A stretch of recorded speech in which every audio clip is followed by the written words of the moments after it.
web to knowing the Daily Wire and unethical business models.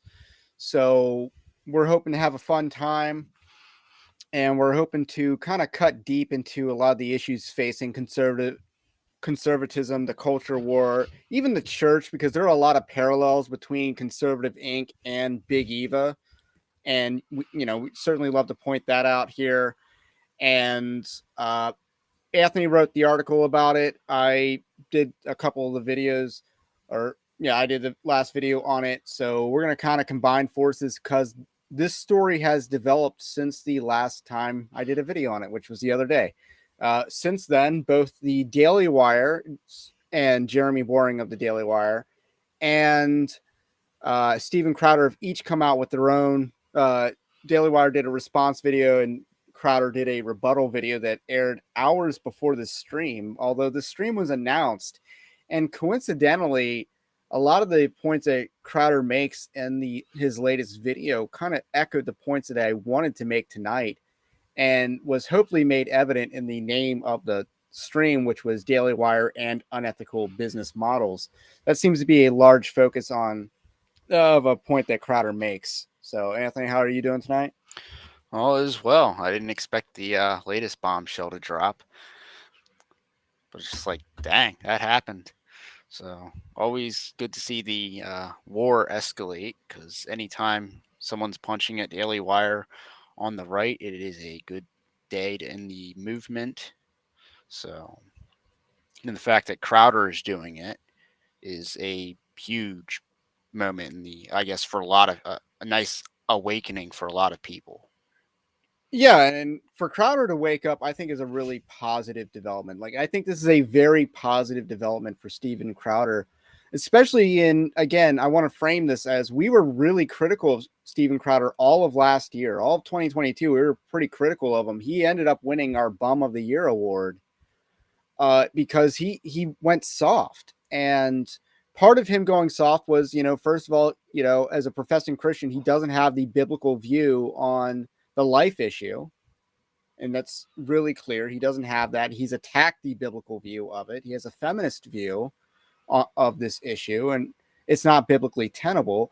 But otherwise, he's just been very normie-ish, and I don't want that.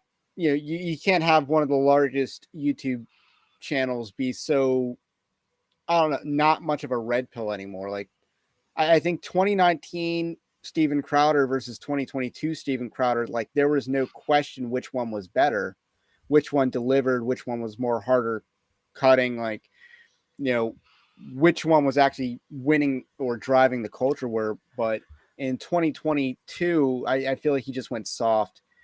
And now he's come out in 2023, he's swinging and he's gotten hard again. So that's kind of my take on what's going on here. Yeah, I mean, again, I felt like again I was watching a lot of his shows, especially in the first half of last year, and it was just a lot. I thought the quality had diminished, especially if you compare that to February of 2021, where he comes out swinging with this whole list of names of people that are on his crap list of he'll never talk to them again. Without, major questions asked and answered, if I recall. So, yeah, and it's interesting because I don't think the Blaze is really a factor in him going soft or not. Because first of all, I think his best years were with the Blaze. I think there's some really good years he had with the Blaze. Specifically 2019 was the year that I just referenced because I think that was his last great year. And I don't think the Blaze is what got him soft.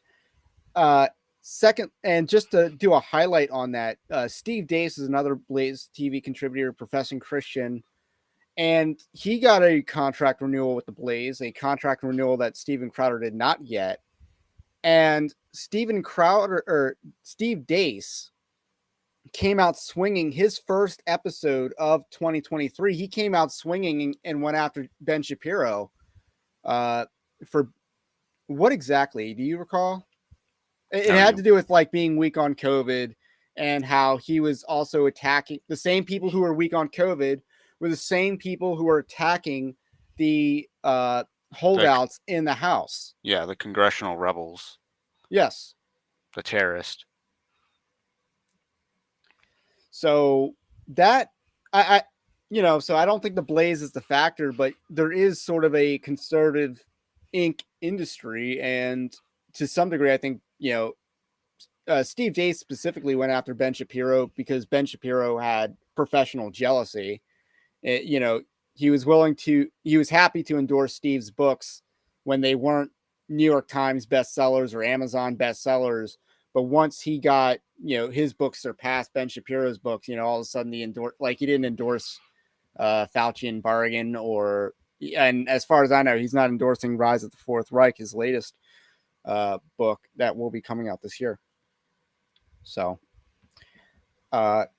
TD says that watch Mark Dice's analysis on Crowder's thing from today. Seems Crowder just wanted more money. And I think that might be true for the Blaze. He wanted more money from the Blaze.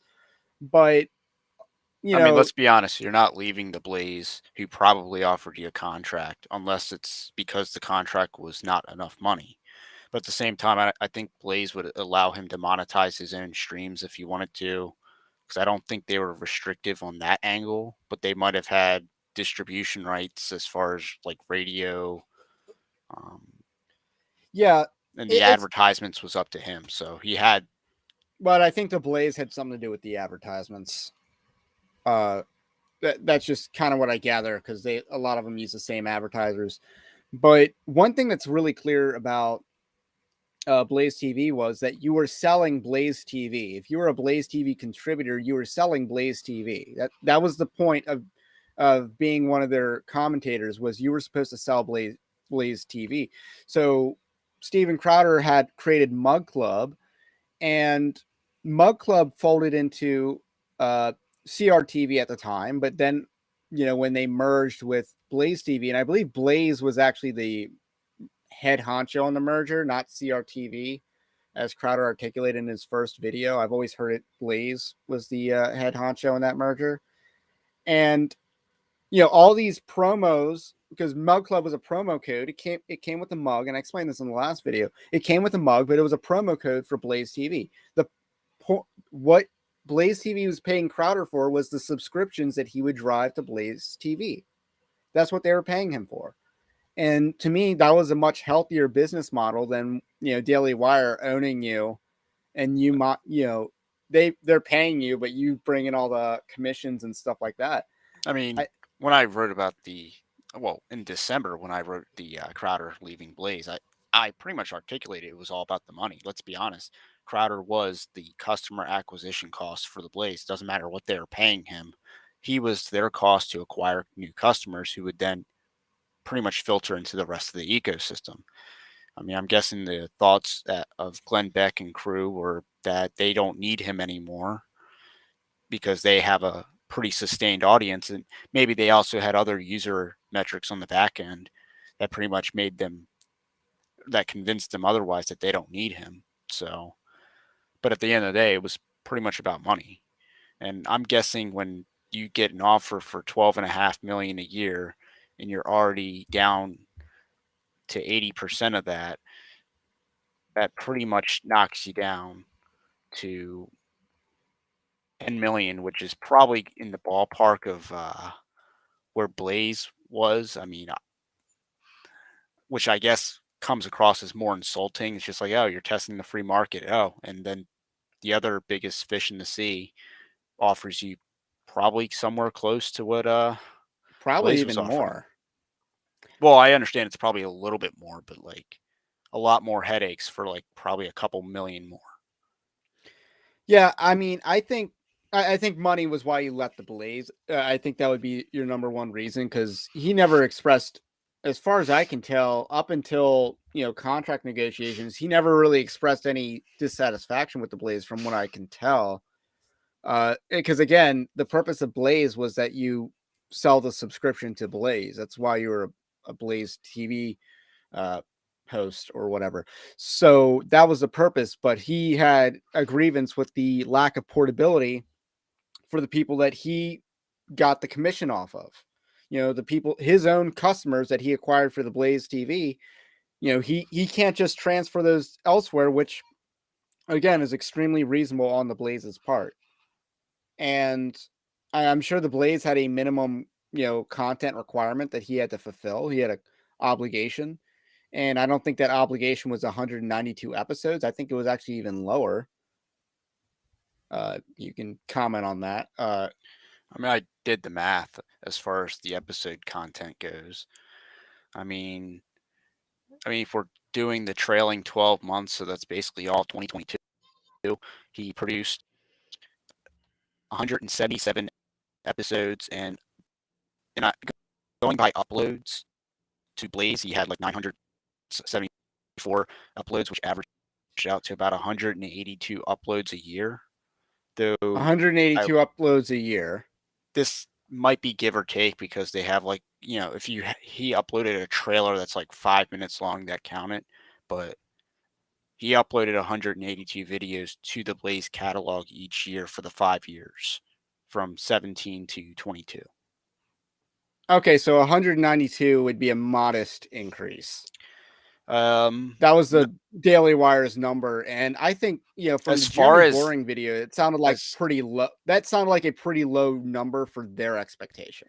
I mean, as far as live shows go, and this is live shows daily. We're talking about the daily episodes, not to change my minds.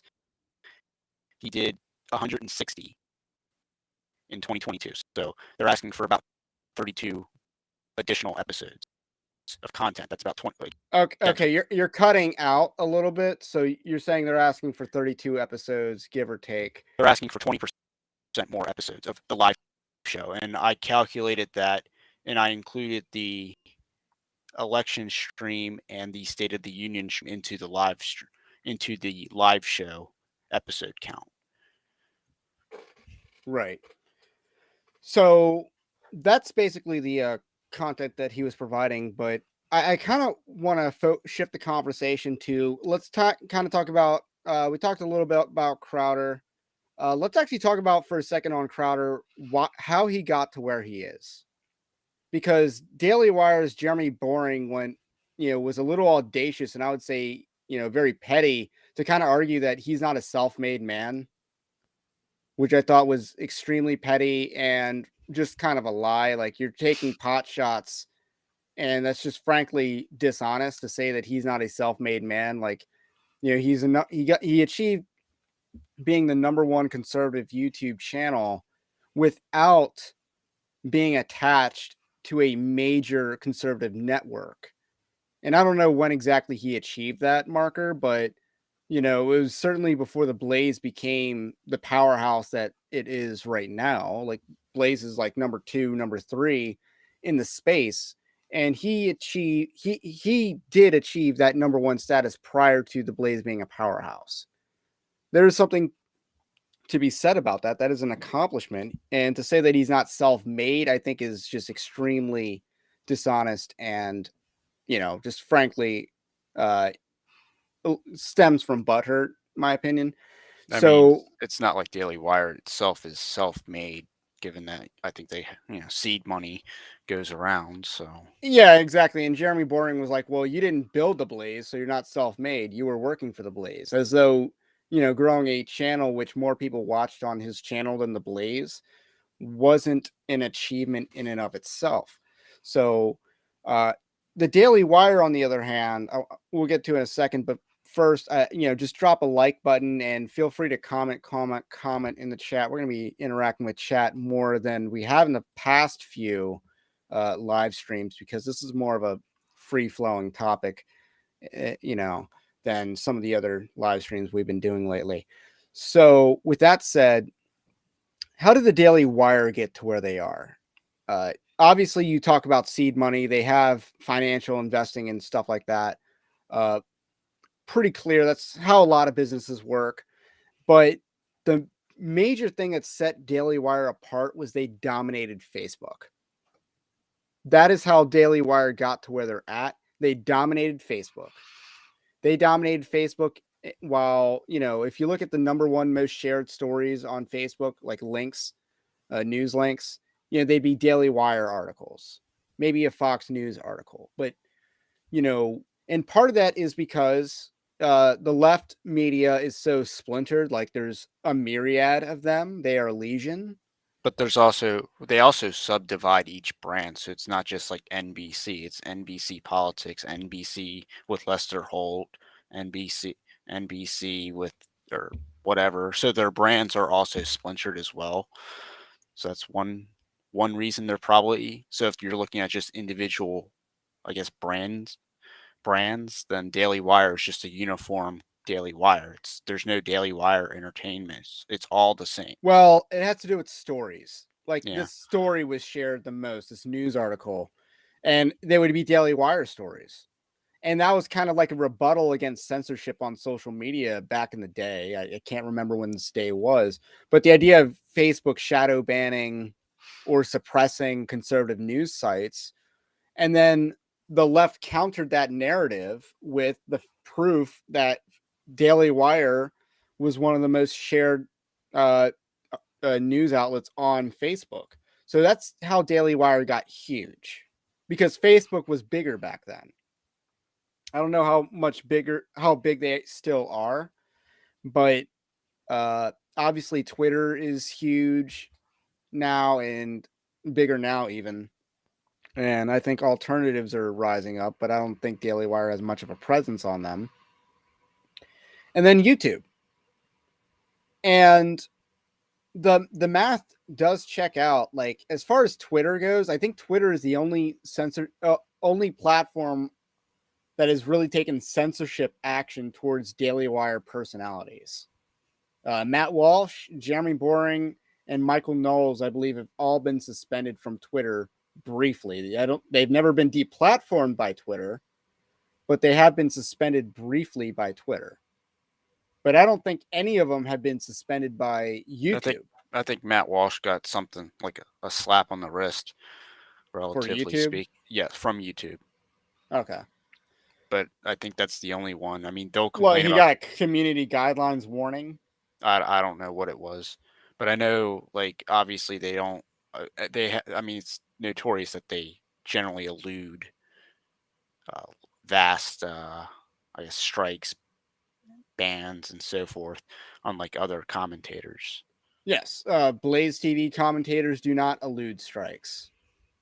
So uh, there's some competitive advantages that the Daily Wire has that other competitors do not have, and one of those advantages is clear favorability on big tech platforms. They were huge on Facebook. That's how Daily Wire got to where they're at. They were massively promoted on Facebook, and then they kind of get a free pass on YouTube, which is why they got a couple of accounts that are probably at 1 million subs right now. Well, the other thing is that Daily Wire is a huge advertiser on Facebook. I mean, I know Mark Dice will talk about how they advertise. Shapiro advertises 135 grand a month for the last or since like 2016 or something. It's ridiculous, and that's just him, not including Daily Wire and their other personalities. But he invests $135,000 a month trying to grow himself. So when you're giving that kind of cheddar back to Zuckerberg, yeah, you'll get a couple bones here and there. You'll lose Yeah, the and shadow banning. what does it matter if they cancel Lila Rose's Facebook ads if Ben Shapiro's still handing him the And again, money? I get if ever I log into Facebook, it is Daily Wire ads or their personalities, the ones I especially don't like. So Andrew Clavin. no, Peterson with his Oh, Exodus okay. series. Oh yes. Yeah, we can talk about the unethical or immoral. This is not just unethical. Like ethics and morality are slightly different. There is a slight nuance to it because immorality, I'm referring to like you're violating God's law, and Jordan Peterson trying to teach the Bible is definitely yeah, that's definitely a major red flag no, and I don't think God's gonna take that lightly on Judgment Day should he not repent. Just saying. So with that said, uh, smart simple Fitz says love money is the root of many evils, and there are a lot of Bible verses that come to mind for this discussion because, as many prosperity preachers are wont to say, the Bible teaches a lot about money. Or maybe, I should be like, Dave Ramsey this. But, and when you're talking about money, you're talking about business models. And, we kind of discussed what the Blaze business model was, where you're selling Blaze TV subscriptions and, then they contract you for that. Daily Wire was basically more of like a TV studio in some ways, except that perhaps worse than Disney. As that's the industry joke. Crowder made that joke, and maybe he's right. Uh, Actually, maybe Fox News might be the worst. If you got to, put up with Bill O'Reilly's not locker room, office or dressing room or whatever. I don't know, but I heard some He pretty likes his hot rumors. chocolate. It's okay. I guess so. Yeah, so maybe Fox News, but might have been the worst. But Tucker Carlson has basically commanded Fox News to like give him his own accommodations. So it's pretty interesting how you can push back on that. But as far as Daily Wire's business model goes, it's basically we're going to rely heavily on big tech for all streams of revenue, and then we're going to charge an outrageous amount for subscription, for monthly subscription, because they're really expensive. Yeah, I mean, especially if you don't get the second year of Daily Wire is pretty much a Netflix subscription, and we're talking like the best top tier 4K Netflix subscription. So I need my 4K. So yeah, they're pretty expensive, and I get that. I get it. Like people are investing. Well, people think they're investing in this because to support conservative media, but here's the thing: they have been so entrenched in big tech, relying on them for a monetary source, that it affects their content. And this has been obvious for years. I did a survey of new conservative news outlets to see which ones played ball with transgenderism.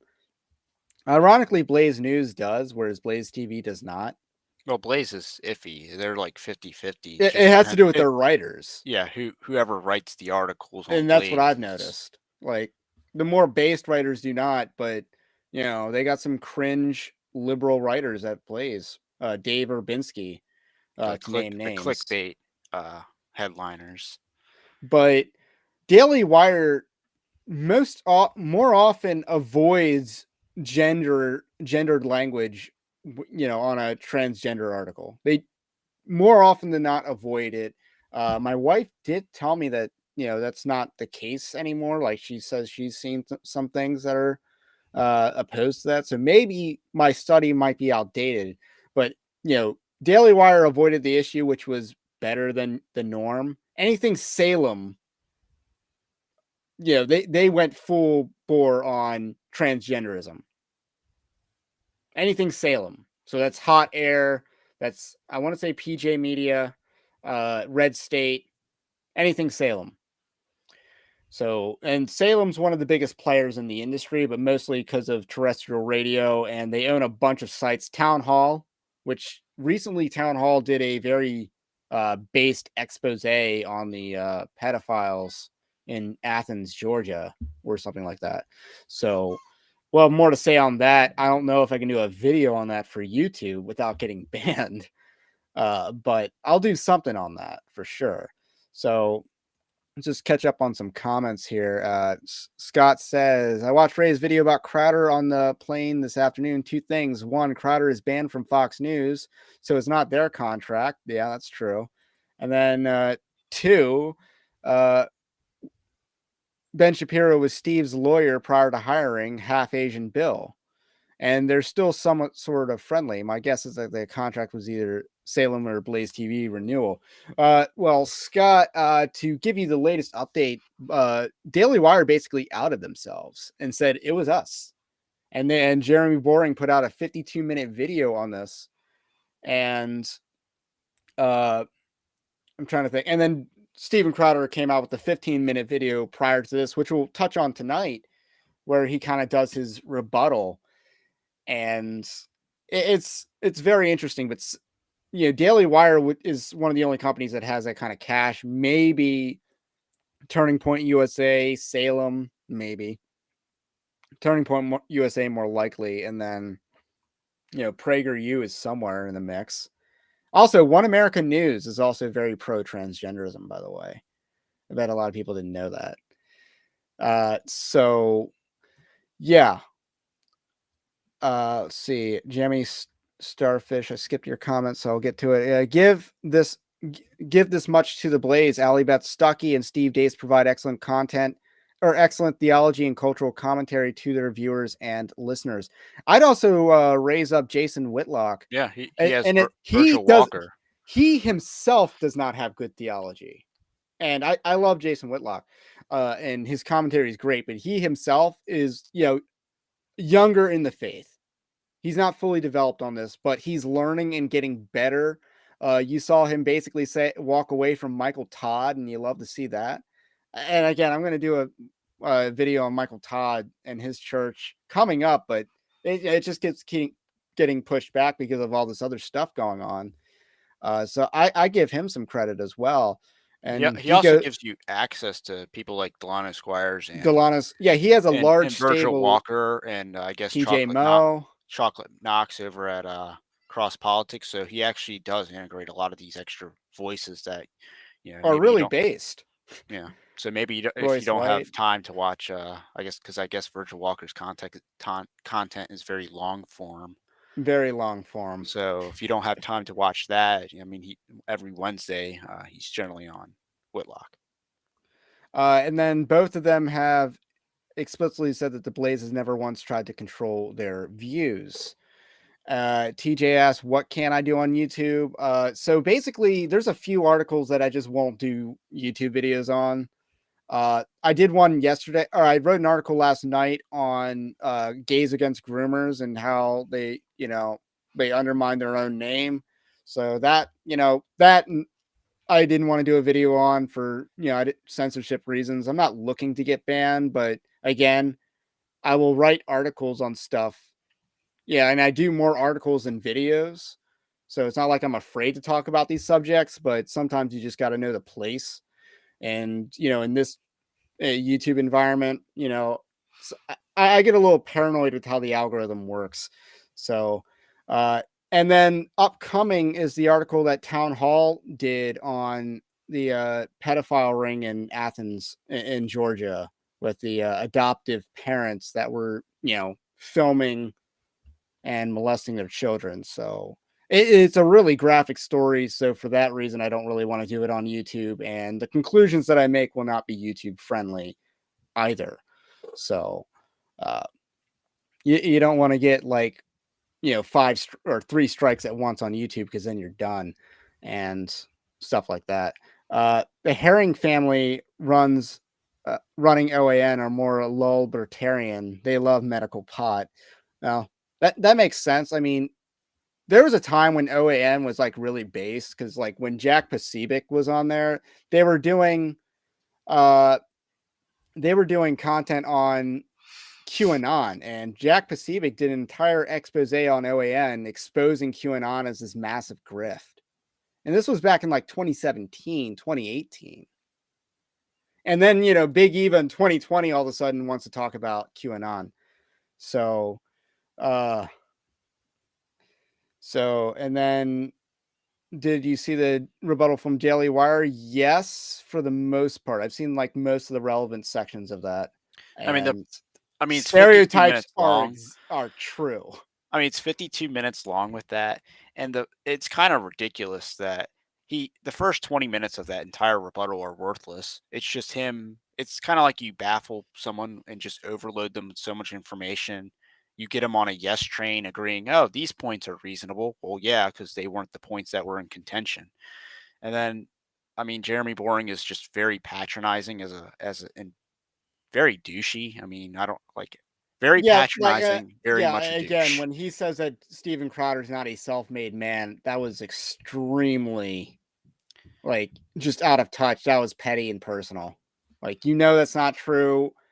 And again, we've been very critical of Crowder in the past, but we have never said that he didn't work and earn his way to where he's at. We've mostly criticized him for losing the eye of the tiger, Rocky 3 style. But if he promised you $1 and says, and you say something that prevents him from getting that dollar, which he can then pay you because he promised you that dollar, then that's coming out of your cut. Meanwhile, if he gets $5 for that dollar he's paying you, he ain't giving you a second dollar to, I guess, overpay you for your labor. I mean, that's the math he doesn't want to say. Oh, well, if I make $5 off Crowder, I'm still only going to pay him one because that's the deal we signed and that's the projections I made when I signed him. But if I lose, if I only make 80 cents on that dollar, 80 cents back and still owe him $1, then I'm only going to pay him 80 cents. I mean, that's the business practice he's literally trying to establish. I mean, it's ridiculous. Scott asks, see you on Rumble then? Man, I have a Rumble account. The problem is Rumble sucks for an uploader. And what I mean by that is when I upload videos to YouTube, I have a description pre-populated. I like having a pre-populated description.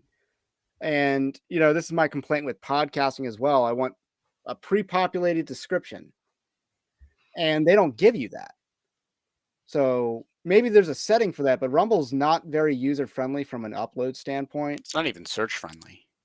Yeah, that's true as well. I have like Rumble on a smart TV. It's not very search friendly whatsoever. I mean, try. But so for that reason, and because I record videos with a deadline on I need to get to sleep because it's like 2:00 in the morning. Yeah, I'm not good. I need very quick processing and upload. So it's just not very friendly for trying how to I do search content. trying to search Nick Rekieta on Rumble is ridiculous. It's Because especially if you don't, get that I and E, maybe Rekieta sounds like an E-R-I, even though it's R-E. Again, just searching is difficult on Rumble. So, Jamie Starfish says, did you know that when Megan Basham left World Mag for Daily Wire, she immediately went hard after exposing regime evangelicals and started naming names? World Mag editors refused to let her do that because all these magazines, especially World Mag, is like a charismatic magazine, isn't it? As well as like a super liberal one. But they're all super liberal, like Relevant Magazine, Sojourners Magazine, which is pretty obvious, but they're like the Soros-backed one, I think. And then Christianity Today, or Compromise Today, as we like to call them. And then you have Christian Post, who's literally running ADL talking point articles. They just published one of those yesterday. Actually, let me make sure my date's right. The Wednesday. Yes. So yesterday they published a ADL talking point article about how hard it is to be Jewish in this country. And Scott says, I like OAN, but did you know that Steve met with Robert Herring about a Prime show on OAN about 5 years ago? He told me that Herring asked him about puppet shows. So weird. That does sound pretty weird. And then some discussion about Rumble. So looks like we're pretty caught up on chat at the moment. So, Megan Basham has been on Right Response Ministries a lot. I got to see if I can get Megan Basham on here. And fun fact, and here's an announcement. February 9th, we have Joel Webbin coming on. February 9th. So you definitely want to subscribe so you don't miss that. So that should be a fun one.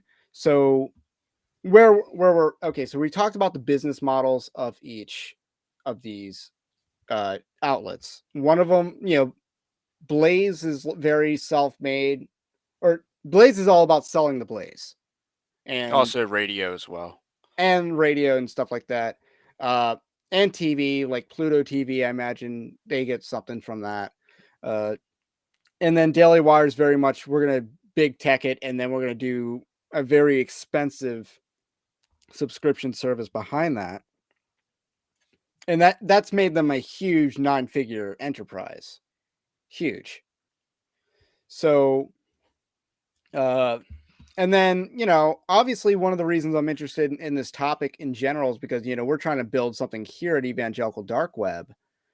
And you look at these models because right now, I'd say we're closer to the Daily Wire's business model in a way, but, because, we are our own outlet, but we don't rely on Facebook monetization. YouTube monetization is a joke, uh, and not even a good one.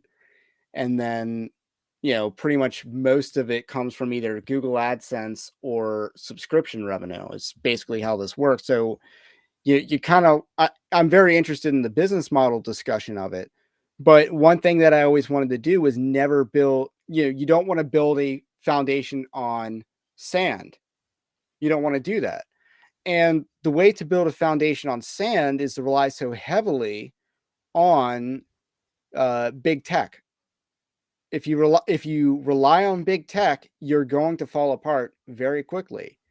And we tried to build a site, uh, and not just me and Anthony, because Anthony wasn't involved in this process, but me and someone else that's on Team Evangelical Dark Web. We built the site to be as big tech proof as possible. Now, we've gone through censorship from Google search. We're currently actually, again, I've said this in the past, DuckDuckGo is actually worse on censorship than Google. DuckDuckGo is way worse. A year or two ago, DuckDuckGo and Google would have been rivaling each other because Google was suppressing us harder. Now Google's kind of let up the throttle a little bit because we got like more articles that kind of search rank float to the top. But DuckDuckGo, like they probably like blacklisted us, I think. But we don't rely on big tech other than YouTube. We even made sure we didn't go with MailChimp for our newsletter because MailChimp will censor you.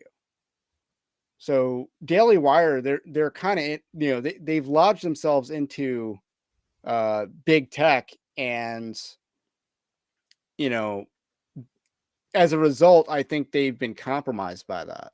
Oh, I mean, it's definitely a compromise when you're basically, you're giving them change back.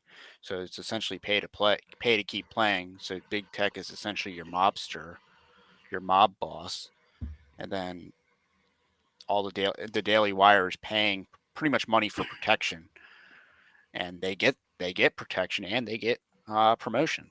Well, they get monopoly, or not necessarily monopoly, but they get to be in the approved club. Jammy Starfish says, I left DuckDuckGo for Brave, and me too. And the reason why Brave, I think, is the best alternative search engine is because they have the best alternative image search engine. So that's very critical for my usage because, I need images for headlines and stuff like that. So, and then Scott says Shapiro likes money. Daily Wire is funded by billionaires plus ads. Social media loves Daily Wire, and that's ad based. And those social media companies and billionaires impose content restrictions on Daily Wire, controlled.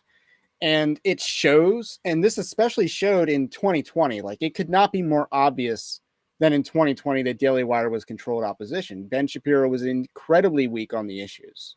Well, I would say everyone on Daily Wire, and it's weird. It's Yes, weird. Matt Walsh was literally saying you were going to kill your grandma. He was Like basically saying that. I want to say Matt Walsh and Michael Knowles both said that the local government has the right to lock you down, or state and local have the right to lock you down. That's federalism, blah blah blah. And Shapiro, of course, pro lockdown. I think Clavin, like I don't know where Clavin was, but I'm assuming he was pro lockdown because I think he was all about protecting himself because he's old. Um, and then I think it was ironic because I think it was Jeremy Boring's the only one at the time, and this was like May or whatever, 2020, who was saying that no, not even local government has to lock you down. And then fast forward to 2021, if he were a dictator, he'd mandate you get the jab. So a lot has changed. Yeah. And then and Scott says boomers are the worst in the comments section. And, there are good things about that generation, but there are also not so good things about that generation. And I think it shows in the sense that they were taught to watch Fox News, and then Fox News increasingly became an enemy. But Fox News is falling off. But I think Daily Wire is mostly the one supplanting them, or the beneficiary of that. So let's kind of hop into Crowder's rebuttal video, because I think this is a pretty interesting video. So let's want to have to do this, but Daily Wire outed themselves very, very quickly. And sure enough, if you see all of the people who work there, some of whom I have relationships with, they immediately tried to make this all about money. Here's the problem. There are a few problems, and I'll go through with some receipts. Everything that was said about negotiations, how they transpired, beyond the numerical value, which is true and I'll get to, everything else is untrue. I don't really want to get into that. It's completely irrelevant. Here's why. Go back to the 20-something minute video, 30-minute video. You've never heard me say or write anywhere online that these offers weren't paying enough money. Why? Because it's not about the money. It's kind of unreal to me that the only thing these people can still talk about is the money. The conversation was about conservatism, the movement, and big tech. They keep talking about money. I'm talking about a country. I'm talking about a movement. I'm talking about making a difference. It's not about the money. And Jeremy and the Daily Wire know that. How do I know they know that? Because after, according to what he said, I walked away from the offer. I did place one more call to the Daily Wire, and I made it very, very clear that it wasn't about money. That was not the topic of conversation. There was zero, as they've tried to portray this, miscommunication. It was one last call where the only thing that I asked for, my only demand, was their word, and not even for me, but for other people coming up facing these kinds of contracts. So let's pause right here. And I gotta say, it's the lowest hanging fruit, but you're throwing you're hanging a curveball right down the middle. And I gotta make this joke about, Ben Shapiro's outlet being all about the money. I come on, we gotta point that out. I don't know. I'm getting Joker vibes. It's not about the money. It's about the message. And, Well, Crowder's going Joker. It's almost like you watched Dark Knight and came up with his talking point. But come on now. It's a little bit about the money. Let's not pretend that 12. It is a little bit about the money. But I believe Crowder's sincere in this. Yes. Even if I think he left the Blaze because of the money aspect. I don't think he was insulted by the money so much as he was insulted by the fact that they were offering him money and then they were already taking that money that they were offering down a bit. Again, I did car sales for 3 years, so I know what it's like to walk up with someone with a deal and they see the internet price. Oh, it's not, you're already raising the price like several $1,000s. What the heck? Because new vehicles have what's called freight or destination. Basically, the transport cost of a vehicle, it's like $1,600, and that's being added back to the internet price. Then they're getting rebates they don't qualify for, add it back to the internet price, because everyone in the Mid-Atlantic advertises with all the rebates applied. So, when you see the number that you were promised, and then you read the fine print, oh, you're not getting that deal that you were promised. That's probably his reaction to seeing that, oh, you're taking 20% off the top already. And again, and that's him already, okay, your 12 million isn't exactly what you're asking for. Oh, now it's 10 million. So, I mean, again, when you negotiate in bad faith, the difference in money isn't necessarily the most pressing element, but it's a little bit about the money. Yeah, and I think for Crowder, they did start off with a high dollar amount and then just lower it from there. And that was, again, pretty disingenuous. It's not in my opinion, it's not professional of them to look at someone like Steven Crowder, the biggest name one of the biggest names you could sign on that just went to free agency. You know, I want to make a lot of Lamar Jackson comparisons to Steven Crowder, but in terms of, you know, what he can do for conservatism, it is a lot more than what Lamar Jackson can do for an offense. So I want to like dispel that equivalency, but nonetheless, he's someone that's betting on himself in free agency. And, you know, they're coming at him with like basically saying, here's $50 million, but you're already going to get penalized as soon as the ink is dry. That's a really stupid way to negotiate. And it just shows how, you know, connected that their business model is to big tech. And the point that Crowder is about to make is that it's not about the money, it's about their business model. That's the point that he ends up making in this video. So this is Jeremy Boring on the phone. Let's say it's a kid who comes in with 500,000 YouTube subscribers or something like that, 100,000. Let's say it's some other kid you're paying six figures to come in and do it. There's not the penalty of the demonetization or if they're removed from iTunes, Apple, YouTube. Yeah, sure there would be. And here's something else. I was also very measured. I was painstakingly clear in taking myself off the table because it wasn't going to be a right fit. That happens in business all the time. But that we weren't talking about me. We were talking about the futures of other people who could potentially be in that position, that very disconcerting position. No miscommunication. What I'm talking about is you're describing a model for everyone, not just, let's get rid of me here. Everyone, if there's a penalty for being demonetized on YouTube, because your business model requires that be a huge component of it, you need to change your business model or this movement cannot work, Jeremy.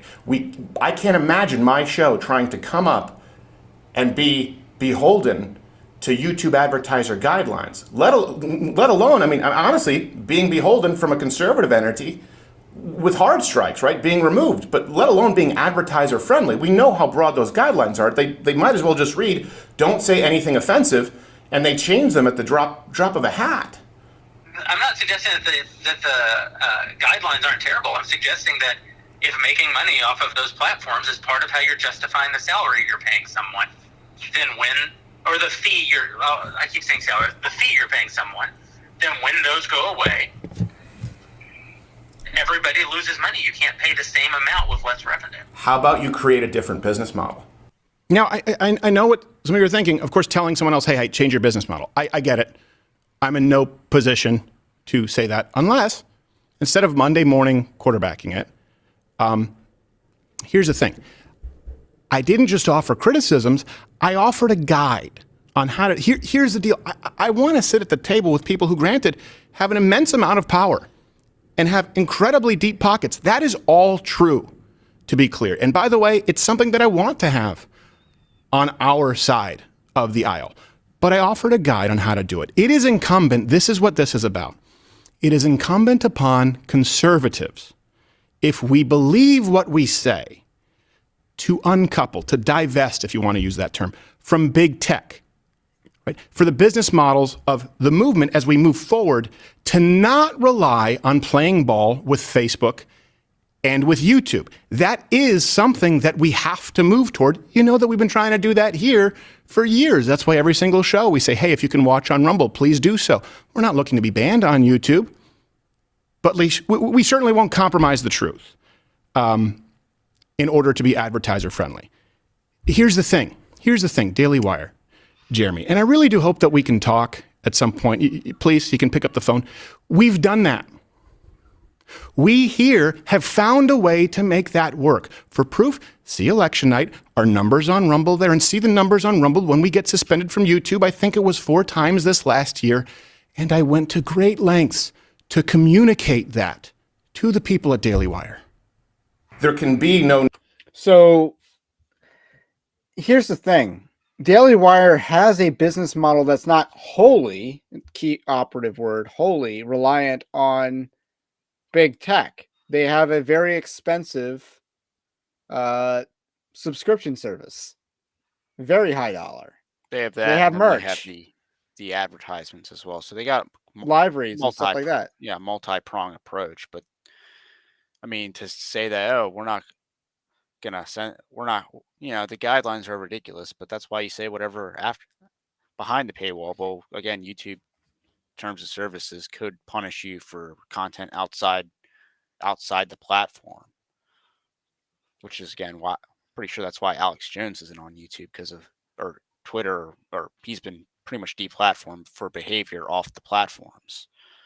Right. Nick Fuentes, I think, specifically, was already pre-banned from like Truth Social and stuff like that. M3 Max says fake news. There's a reason these guys are allowed to have their platform. Crowder's like, I'll be your hero now. Trust me. Now, I want to push back in some ways because Crowder is where he's at because of first mover advantage.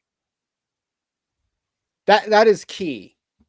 He's where he's at because of first mover advantage. And he is right that you can build a model that is not wholly dependent on big tech, and he has done that. The Blaze has done that. Daily Wire technically has that, but they want more. To me, they're greedy, and they are selling out for two reasons. One, so they can get the bag. The two is so they can cut out the competition. They can get the market share, which also translates to the bag.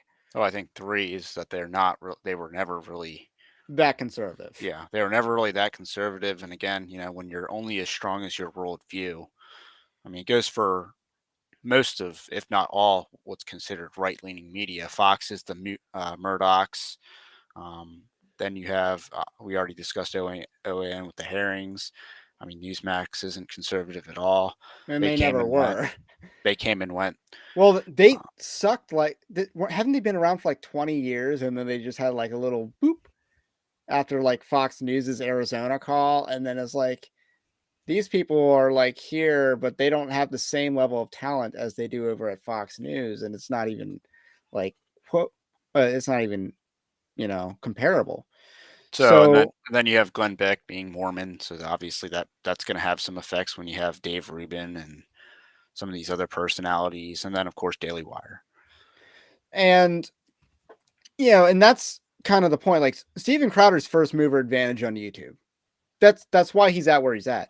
And, like I said, the criticism of him is that he's lost his fastball. The eye of the tiger is gone. And he's essentially become a gatekeeper in some ways and a normie-con in other ways. And it's not very helpful for the movement. So he wants to talk about movement.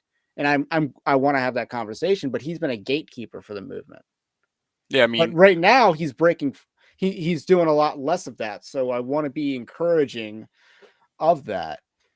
I mean, kind of does have to do with past behaviors, the best indicative of future behavior, where, Crowder, I mean, for all of 2022, he pretty much was avoiding the landmines. He was probably 6 months behind Steve Deace on anything COVID related at the very least. 6 months is generous. That's being generous. His take on replacement theory was softer than Tucker Carlson. Wait, Tucker Carlson was soft on that issue? No, Tucker Carlson's actually talked about replacement theory. So, and the fact that Crowder wants to do, it's not about race or whatever, but it's like it is, and then they import third world people, they assimilate them with critical race theory. So, it's they get a voting bloc that is going to vote for communism. Oh, you just let everyone into your country. They're going to vote for freedom. No, they won't. That's not how that works. And, and that's the other thing. It's like, then you got the normie cons, or not just the normie cons, but also the boomer cons that think immigration's the best thing ever. And it's like, no, we need to have some limitations on legal immigration as well. We can't just have 10 million legal immigrants in 1 year. That is not manageable. And you don't see that in, times of America's prosperity. You don't see that type of those immigration numbers coming in like that. Again, you're going to see Crowder talk about helping people up the ladder, helping build a bench, a movement. But at the same time, his behavior has not been indicative that he even cares about building a bench. I mean, I mean, looking at his guest list, because I've reviewed his entire catalog for the last year. I mean, the guests that he has on, they're not up and comers in the movement. He doesn't do that. He's not giving a guest appearance on another person's channel. Oftentimes, it's like his co-stars that'll like Quarterback Garrett was big with Nerdrotic, so they had a connection there. Well, quarterback Garrett was Steven Crowder's up and Yeah, but comer. So the you'll see. up and comers are allowed to be on Crowder and then leave Crowder. At least some of them. I know he had some falling outs with some of the past people on his show. Not Gay Jared and Owen Benjamin, people like that. They had some falling outs with, and I don't know much about that, so don't ask. But people like Quarterback Garrett were Steven Crowder products, even down to the nickname. But I mean, you didn't really. I don't think he had one person that was really up and coming as a guest, not just like they were. I mean, that wasn't. I mean, he had comedians. He'll get like UFC fighters, yeah, UFC fighters, and that's all fine. Obviously, the most conservative voice he might have had on might have been like a Kerry Lake. Don Jr., Alex Jones. So and Kerry Lake's the person who got him flagged on YouTube lately. That would have cost him money at the Daily Wire. So that's such a bad idea. Well, let's be honest. Would Daily Wire actually allow him to have Alex Jones on his platform? My guess is no. Because they won't allow Kanye. They won't allow Kanye. I'm not sure if they'd allow Alex Jones, although, Alex Jones probably isn't out there praising Balenciaga. One of the points that I want to make is that Steven Crowder made it big by being a conservative late night show. And I think part of the reason why he went soft is because he abandoned being a late night show. He became a morning show. I think it was part of it. And the late night show was really structured. It was really entertaining. I really liked the late night show, and they did a lot of goofy segments leading up to their Thursday night live stream. That was really good. And I think that's part of it. And when they were doing that, they were, again, making really good content, and they were touching up on the issues. The problem is conservative media has changed and needed to change in a couple of key directions. One of them is we don't care what CNN is saying. We don't care what MSNBC is saying. I don't know what an Oliver, John Oliver. I don't know what a John Oliver is, and I don't care. I don't know what The View is, or I know what The View is, but you know what I mean. I don't know who's on The View, and I don't care. Straight homosexual male. We don't watch The View. Exactly. And when your demographic is probably Bill Maher, and then Jon Stewart, we don't care what they say. So conservative media needs to actually move away, and I think to some degree has moved away. I'm not sure if that's entirely true. Well, I think from the news wars. The problem is, I think it's too easy for them to fall into. Like Matt Walsh will go from doing "What is a woman" to got to talk about media matters. No, you don't have to talk about media matters. Because every time you're talking about media matters, you're not talking about the actual issues that are affecting everyday Americans. That's just you perpetuating yourself as a character in the soap opera. Right. And it's, what's funny is Glenn Beck tweeted out an article that I wrote years ago that said that was making this type of argument that I'm making now. So that's kind of interesting, but I don't know how much Glenn Beck delves into news war type content because I don't watch Glenn Beck enough. I haven't really watched Glenn Beck since probably about 2019. And, even Glenn Beck had some pretty solid days back then. But, because he talked about the Hunter Biden situation before, the infamous Zelensky phone call that Trump had and got impeached over. So this was already covered news, and conservative media did nothing about it. And then Glenn Beck completely falls for the COVID narrative after writing an entire book called The Overton Window, which is about a government-made disaster in order to impose tyranny. It's literally the book that he's written happens in real life. It's a disease and not some sort of nuclear explosion. And he falls for the banana in the tailpipe. So, moving on.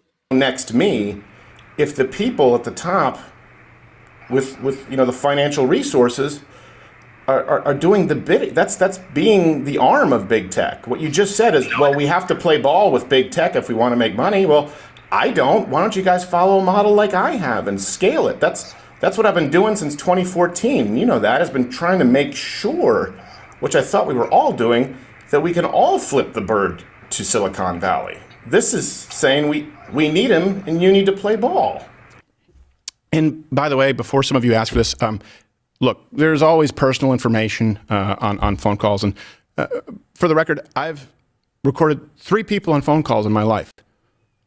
All 3 are involved with big tech. Just to be clear, the entire call transcript has been sent to others to verify without hopefully having to release the whole thing. And I'll be on Tim Pool's show, I believe, on Monday to talk about it. Now, this is something else that's been brought to my attention. That look, some people have been sent out from Daily Wire and have gotten very personal. Obviously, when we released this video, we didn't name names, and I told you there are a lot of people in the space who have made offers, and it is true.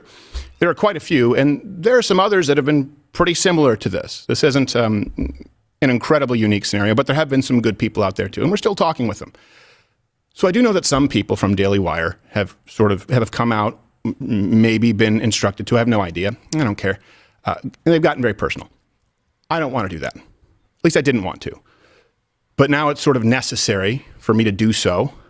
So these are the only personal things I will say about the people at Daily Wire. I believe Andrew Candace Klavan got personal. is one of my favorite people. What? Or Candace Owen. I believe Candace Owens got personal Really? today as well. She attacked Steven I Crowder? believe she did. I had heard that Dave Rubin attacks Steven Crowder, and he's from Blaze. So I had heard about that. So Candace Owens, when was this? I believe she did it today, but I could be wrong. Okay, yeah, she basically went on So that he was Comcast and complained.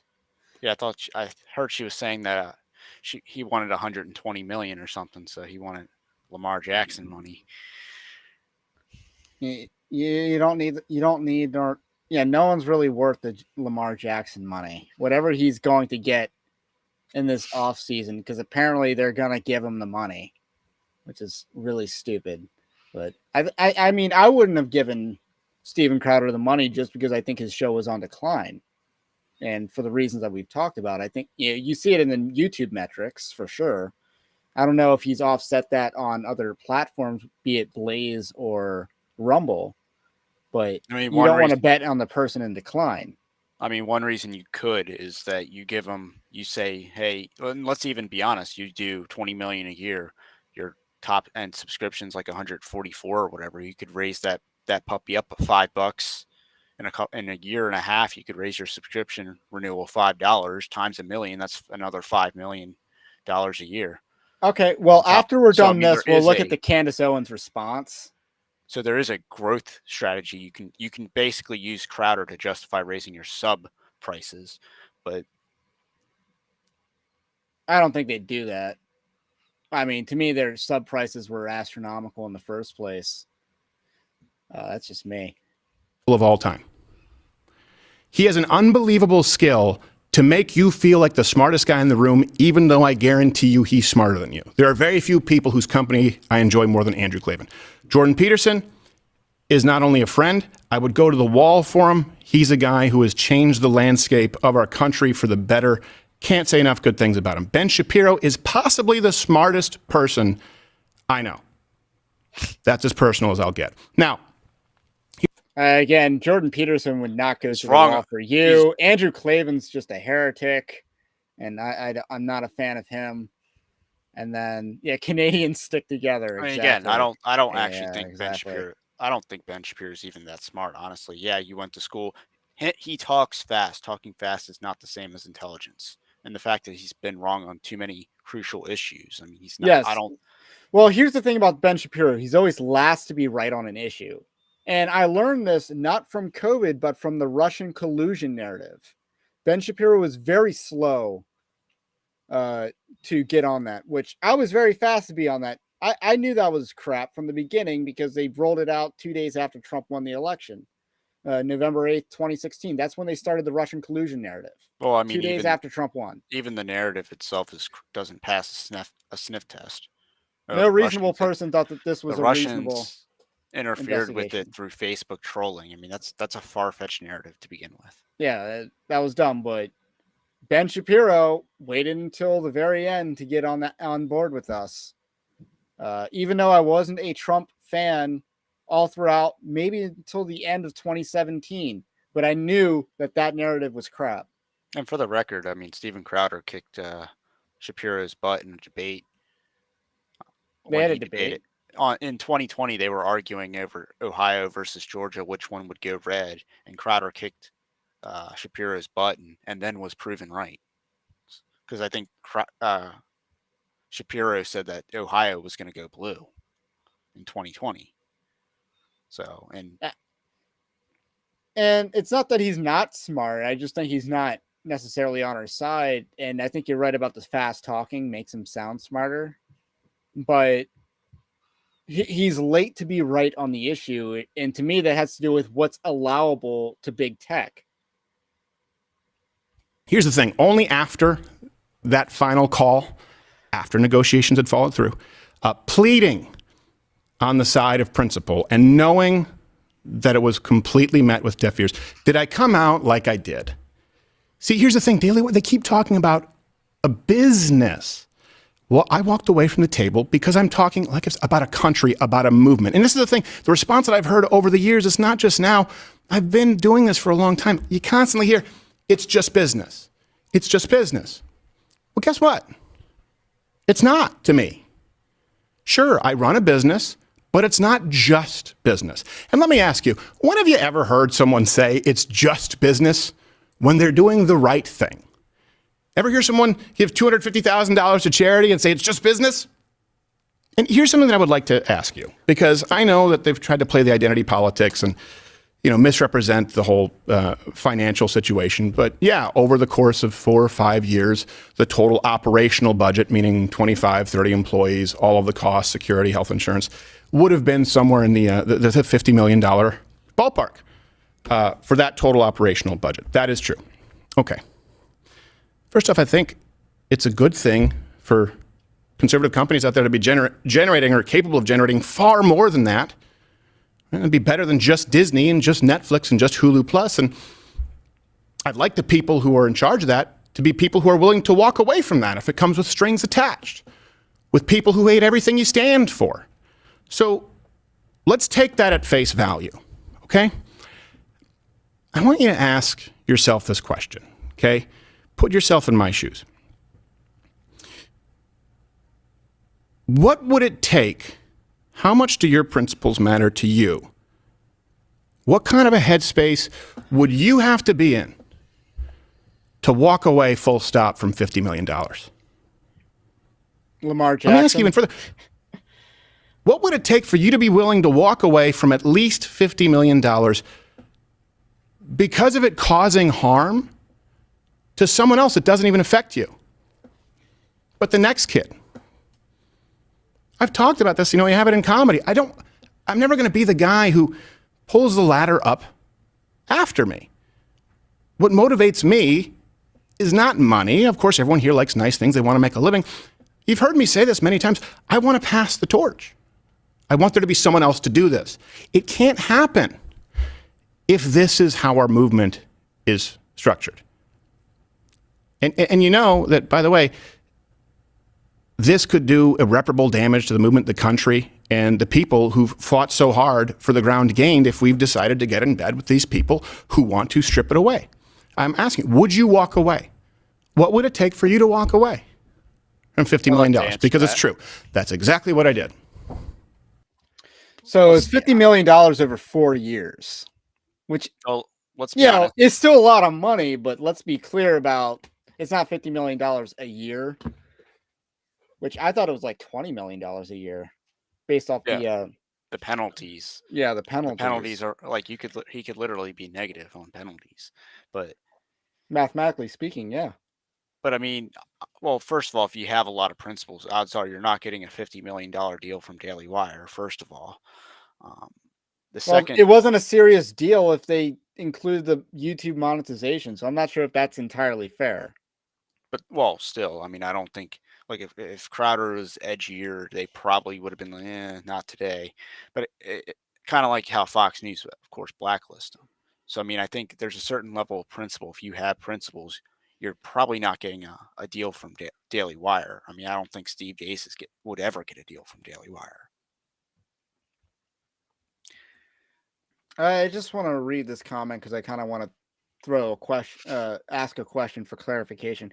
Ever notice how these types, probably referring to Crowder, get right up next to Christianity, but divide with God's absolutes and Christians that are supposedly judgmental? I'm not sure if I've noticed Crowder doing that, but again, I haven't watched his content regularly in a while, Well, it's kind of sad that especially theological content, but I'm not sure if I've seen him do this specifically, but I know, like I said, he's compromised on the life issue because he's chosen a feminist. He's feminist on the abortion question. He's not Christian on that issue. I mean, So I'm not.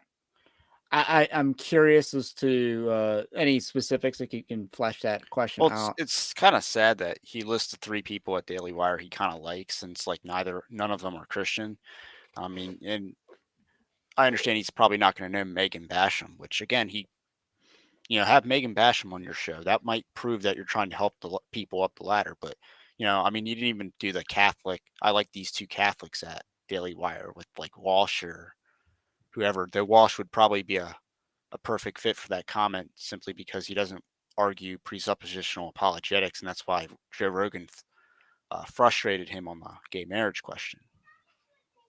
Yeah. Because he doesn't want to Well, uphold God's don't absolutes. let Cody Leibel hear you say that. Don't let him hear you say that because he actually unfollowed me on Twitter this week. Just a quick story because he was supporting someone attacking James White over something that was a nothing burger. He's like, watch out for these so-called go-to experts because they're just trying to market themselves. And they showed a clip of James White saying that he became a go-to expert on a subject, and the clip was cut so he didn't know what subject he was talking about, and talked about how he was doing apologetics on this subject, or in addition to all sorts of other subjects. So it was a really weird nothing burger that Cody Leibel, decided to like unfollow me from Twitter over because I wasn't afraid to disagree with him, but apparently his big issue is presuppositional apologetics. If you believe in that, he goes after you, which is really stupid. There's a really stupid dividing line in the faith. But anyway. It's exactly what I'm doing. And so long as these contracts out there include enforcement of big tech, of punishing conservative creators on behalf of the people we claim to fight and the people who have long since demonetized us and can't stand me, and part of me doesn't blame them. As long as these contracts include that, not even for me, but the next person, I wouldn't take $1 billion. And certainly not if you understand in context, when behind closed doors, I know, and these people know, and acknowledge exactly what's being done to the next generation of creators.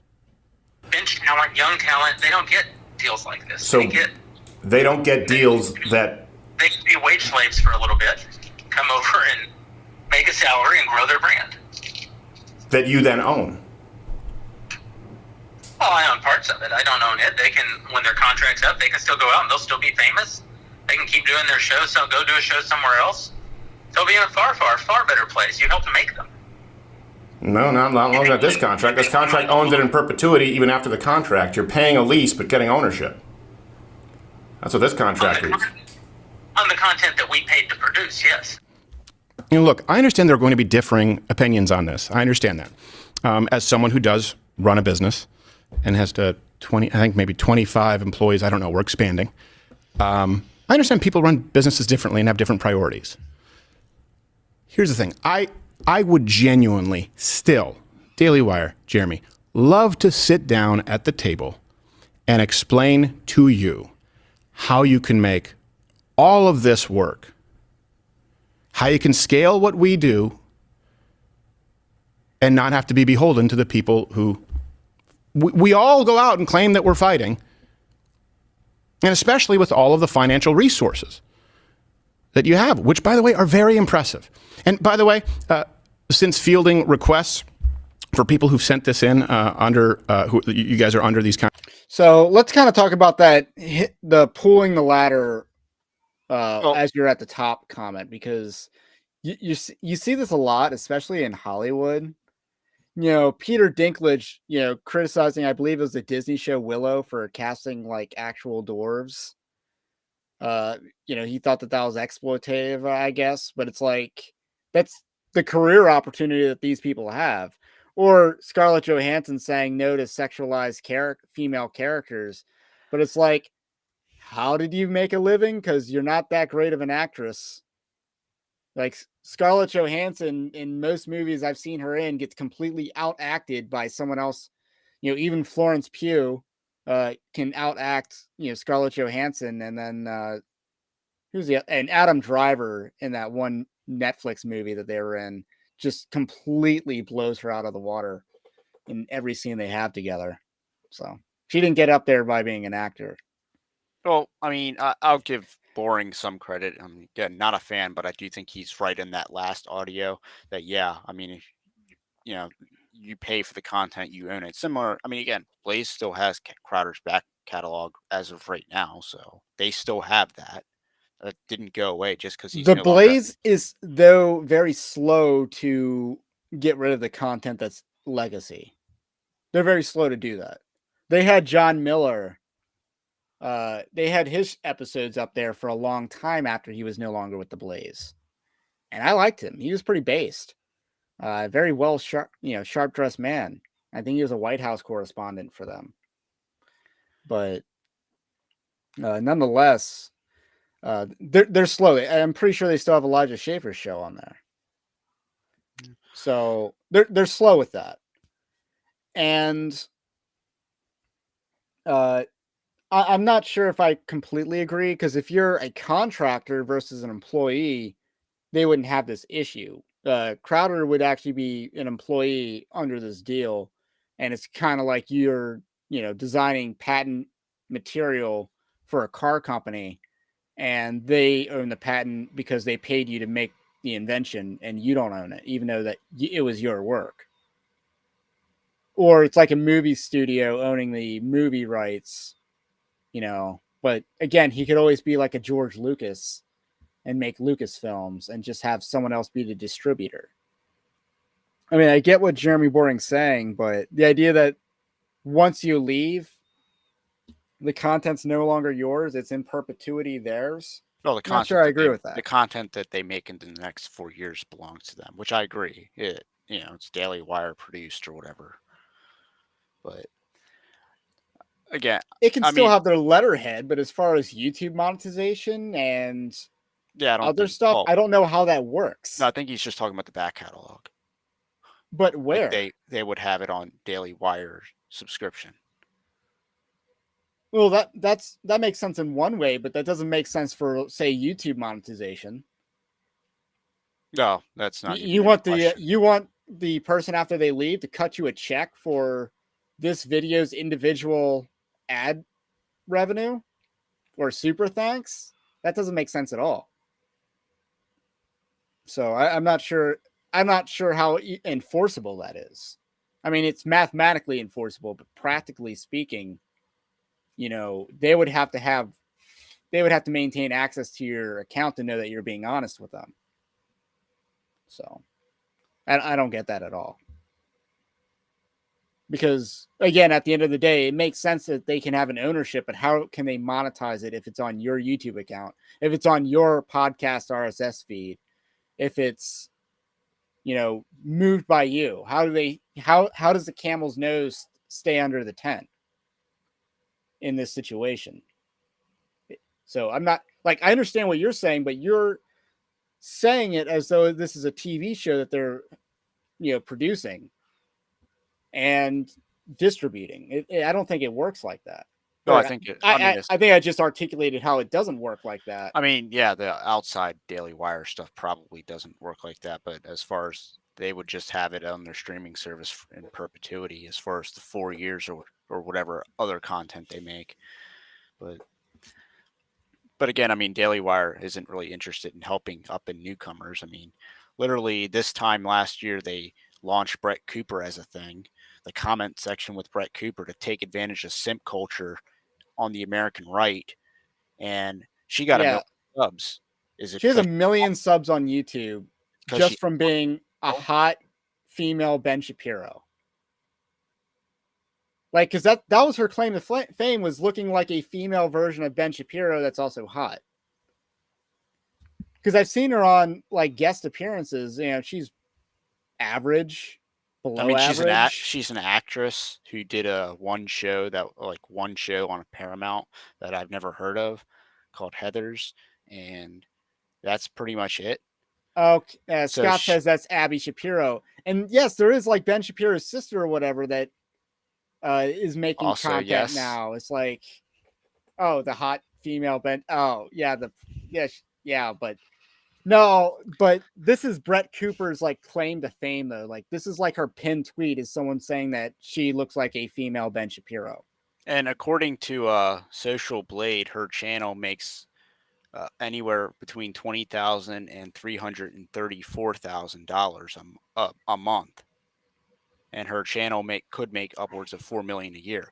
Again, I highly doubt she's getting a large chunk of that money, and you can bet the rookie actress is probably getting paid pennies on the dollar, literally. So that's how they're paying Crowder. Let's be honest. They're using her. Well, her except content. they couldn't get Crowder remonetized unless they really do have the inside connection. In fact, if Crowder were to take that deal and then got remonetized on YouTube, you'd know something was up. And okay, so we got some comments on the debate about whether she looks like Ben Shapiro. They do. Z7 Plant says that. I'm not saying I don't like. I'm not saying I came to that like conclusion naturally, but and then Scott says they both look. Calm down. There's enough Ben Shapiro lookalikes for everyone. Is basically what Scott's saying here. I understand it, and doesn't actually understand the appeal. Within her comment section, that comment gets up, so it's like now that someone said it, I see it too. So it's not like I would come to that conclusion naturally. But that's like one of her claims to fame, though. And that's sad. And that's basically, again, Daily Wire is not interested in helping out up and coming. They're interested in astroturfing. And that's exactly what they did. And, when I guess Steve Dacer in his show will say that the people are the problem, those million subs, that is the problem. That they just buy it hook, line, and sinker. Again, she's like, she might be like 22, 23, but, why am I going to care what someone younger than me thinks? Well, if they have something interesting to say, like John Doyle is younger than us. Yeah. But again, he has interesting things to say. And, a lot of people in this audience are probably older than me. I know my audience skews younger for sure. But in general, you have to have something interesting to say. You have to bring something to the table. The Christian news gathering is what I bring to the table because let's face it, I'm not, the go-to authoritative source on theological debates. I'm not James White. I'm not these things, but I can do this. You maximize your specialties. And I was thinking about for the stream, it's like if I wanted to sell out, what would be the way that I would sell out and grow my channel the fastest? And you know what I came up with?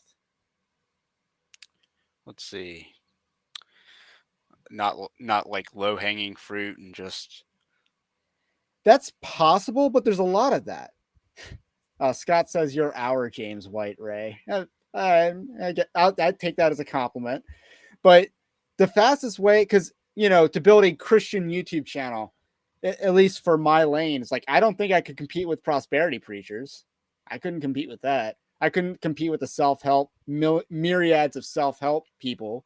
So what, apologetics or something? No, the conclusion I came up with was simping for John MacArthur, Vody Baucham, and the like. would be the fastest way that I could grow this channel. That was my conclusion. And, you know, I have nothing against doing positive videos on anything John MacArthur or Vodi Bakum do.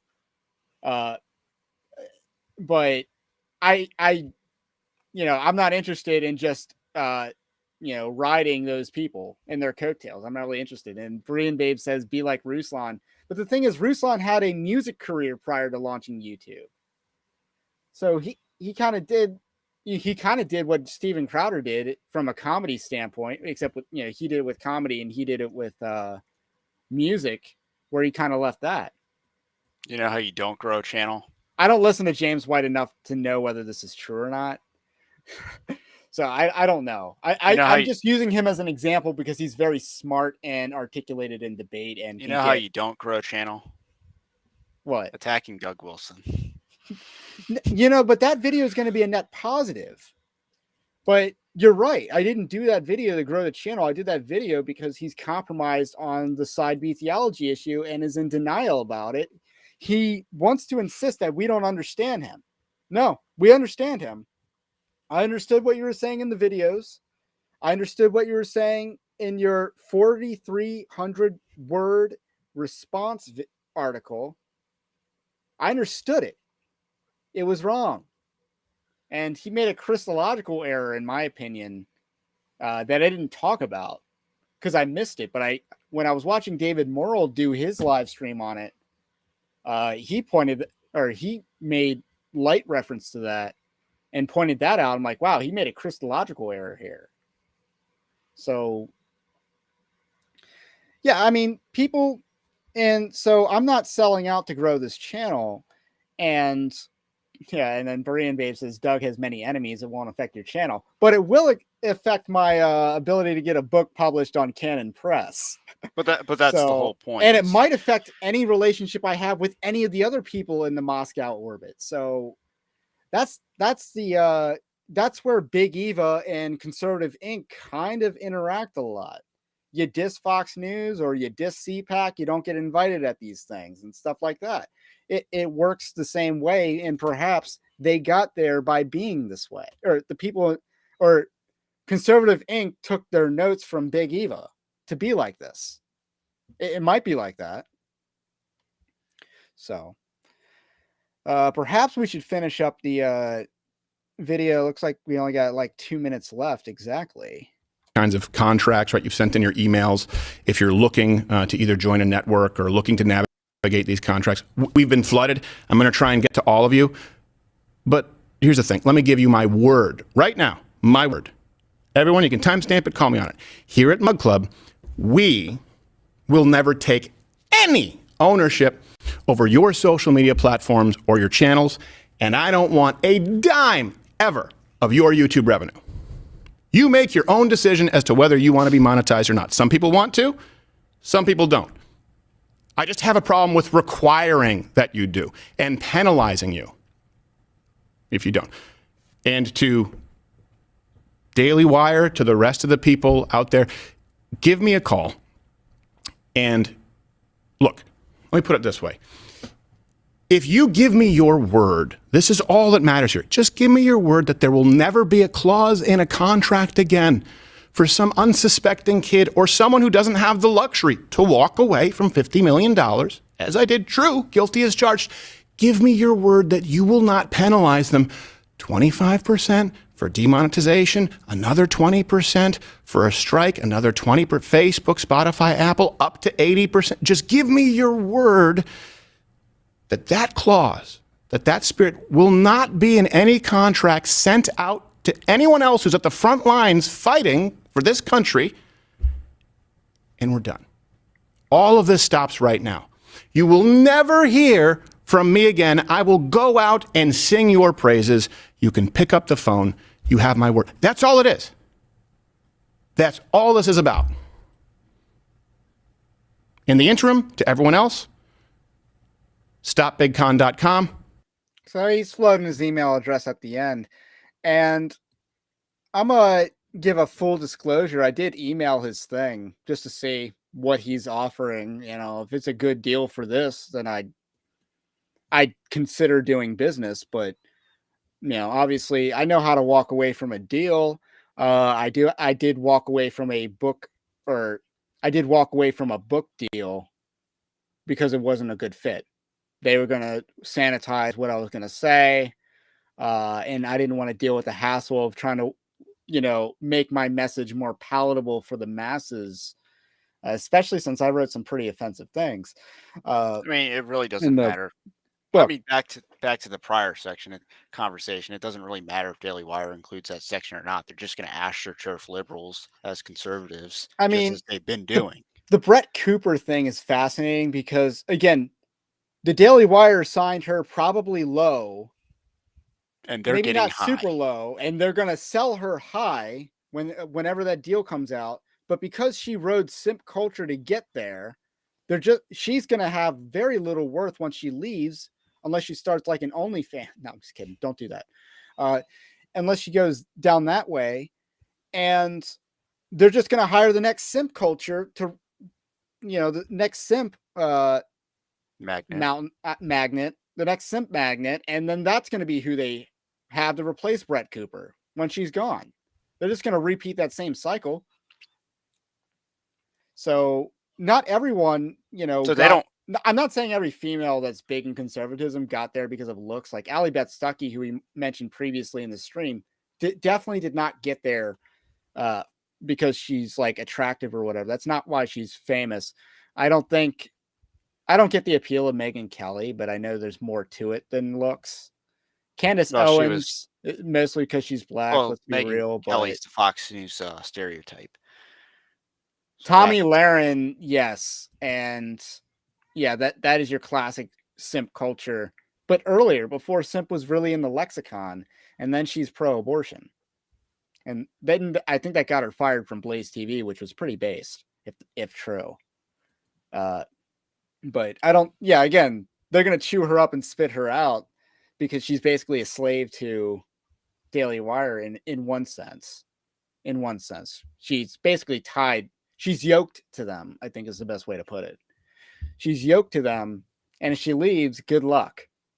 Good luck, because simp culture won't last forever. But yeah, and that's what they'll do. They don't need to hire outside talent. They'll just develop their own, have them regurgitate talking points. Well, they didn't develop her. They recruited her. They bought her low and rode her up. They rallied her stock really high, and I don't see the talent there. So let's get this Candace Owens clip. This is on the Post Millennial. I'll get this up and running because being a live show, some of your live prep you do on the spot. Now, Brian, you're saying, what if Candace leaves Daily Wire and joins Louder? I mean, the problem is Crowder doesn't have a history of collaboration. So it's like, Elijah Schaffer should join Crowder. Well, he only was on Crowder like, I don't know, twice if even, when he was at the Blaze. So again, it goes back to past behaviors, the best predictor of future behavior. And he doesn't have, he might have Candace Owens on, like maybe he's had her on once, but like the idea of regular collaboration with other creators is not something that Crowder has historically done. Yeah, not with someone other than like a Gavin McInnes, and I didn't even know who that was outside of Crowder. I still don't know what he is. So I got this clip from Candace, and she takes a shot at Crowder. Everyone from Alex Jones to Ben Shapiro to Paul Joseph Watson, Mike Cernovich is somebody that I call and ask for advice from time to time. Jack Posobiec, like I'm a kind of person that judges people based on how they treat people, right? I'm not interested in dabbling in this nonsense from time to time that appears and then goes away and ebbs and flows. This situation, though, was different because... Hold up. Well, that ain't true. People on how they treat people? No, like she doesn't get into drama and start drama and stuff like that. I mean, there's one obvious reason why that's a lie.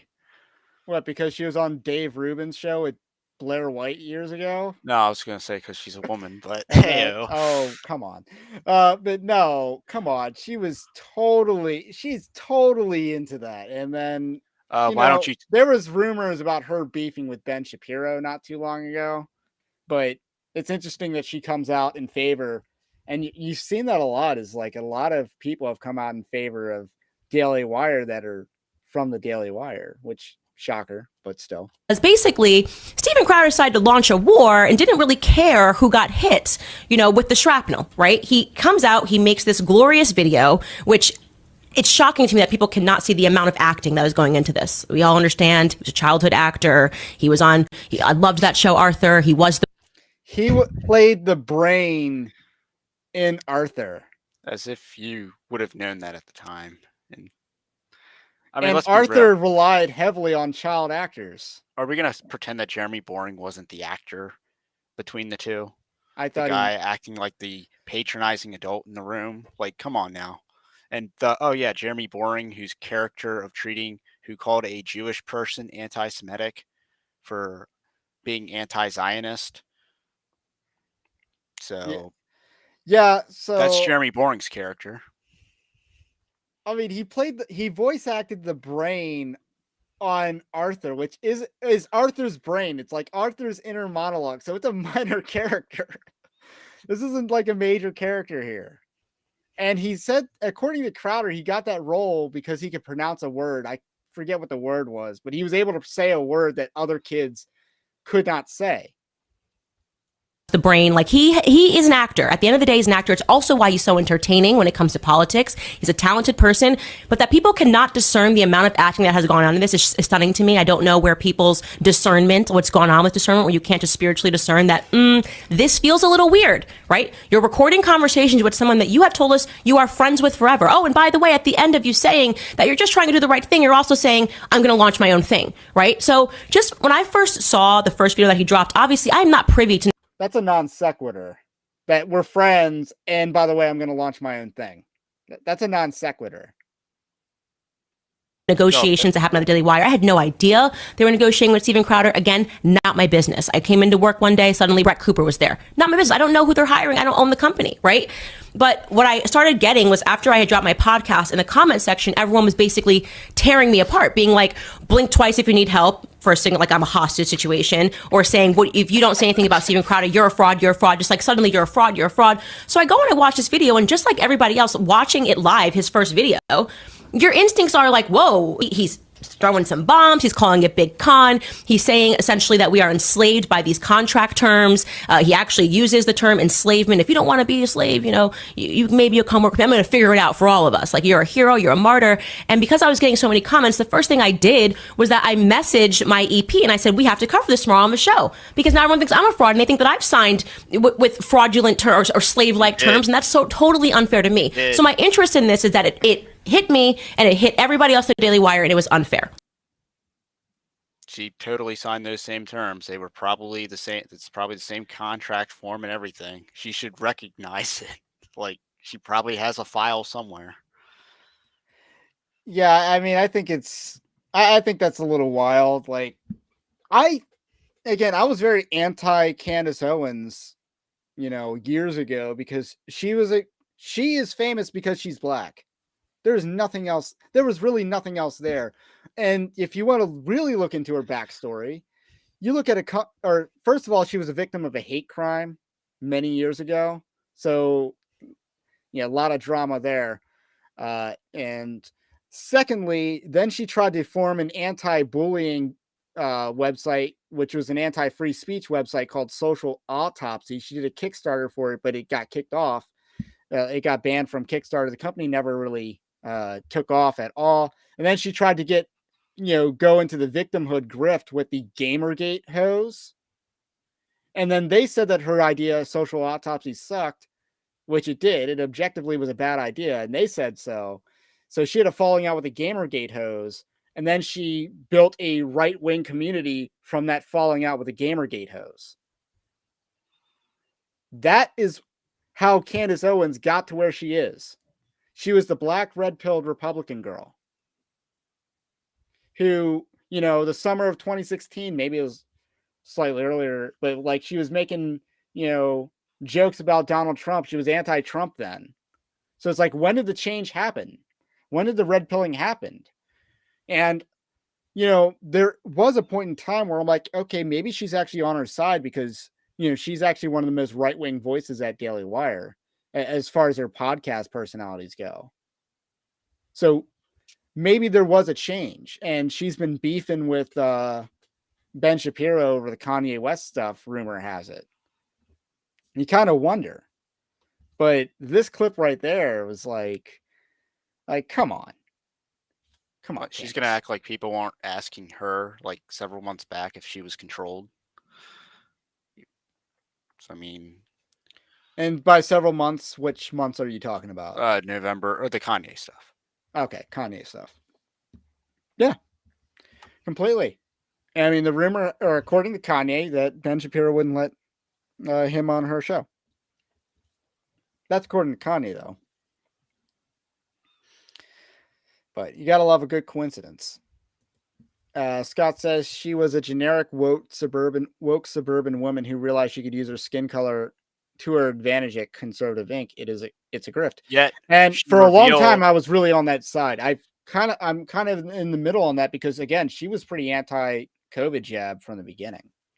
If I recall. To her credit, she actually got the Kim Klacik grift exposed. Oh, come. In Maryland, basically, there's another Candace Owens named Kim Klacik who ran for Congress. If you watch the 2020 Republican convention, she had the red dress commercial that they were touting at the time. Got her butt kicked 70-30 in the congressional district twice. Actually lost harder the second time. But yeah, apparently she, strip clubs and all that. That was her past. Like, hey, Republican, they went hardcore in Maryland trying to recruit her.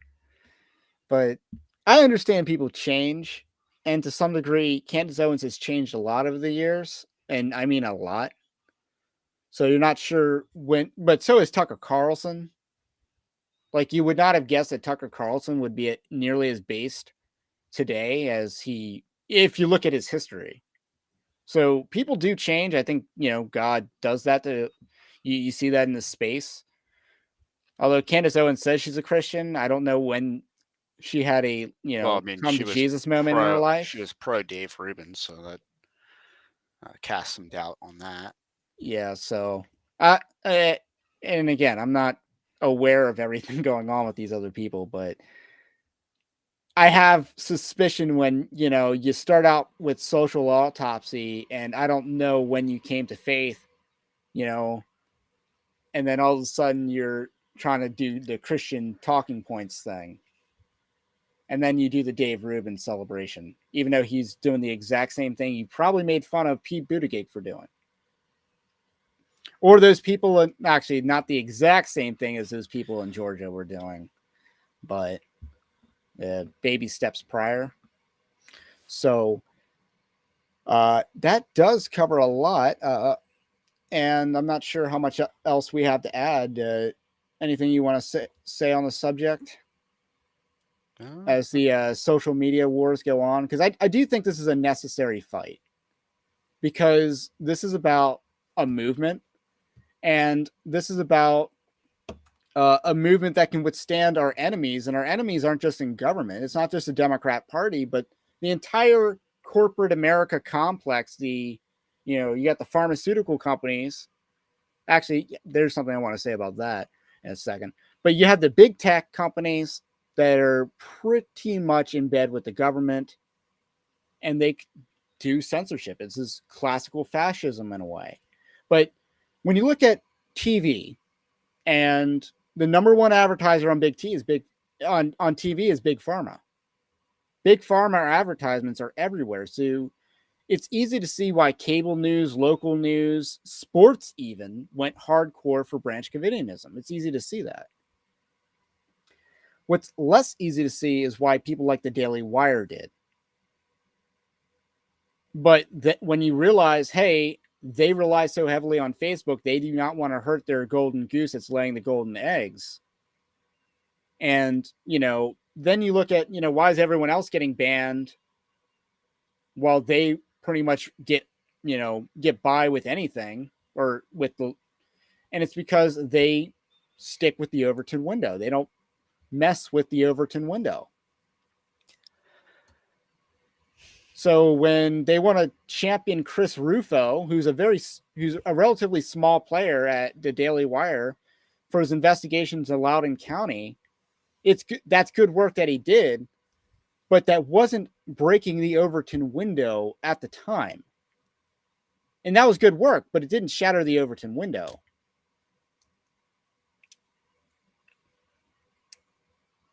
Megan Basham, I think, did more to shatter the Overton window, but in a niche.